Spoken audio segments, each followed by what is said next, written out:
do you do a volunteer to donor process? Do you guys focus on that? Because we have corporations coming out to the job site, every week, and individuals.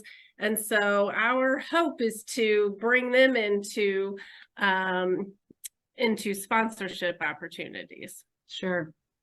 Yeah, absolutely. In fact, that's our volunteers.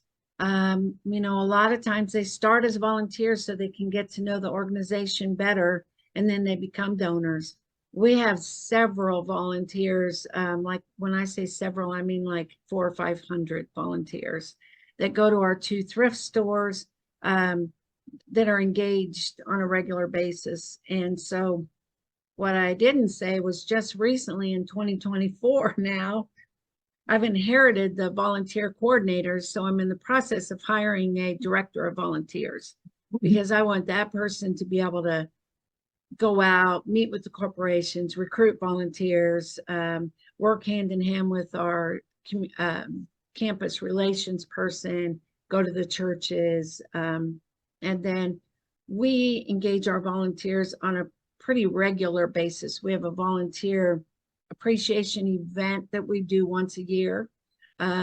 We remember that we have a list of all their birthdays. We use a volunteer database. It's called Volunteer Matters, I think is what it's called. And so it lists all their birthdays and all that. So we make sure we send them out a card for their birthdays and have a little birthday lunch at the thrift stores once a month. And we engage our volunteers like that. We give them a discount when they shop in the thrift stores. And one of our volunteers wrote a check for $12,000 for end of year campaign, which was amazing. And I called her immediately. We call her Karen with a C because she spells her name C-A-R-E-N. I called Karen with a C. Thank you so much.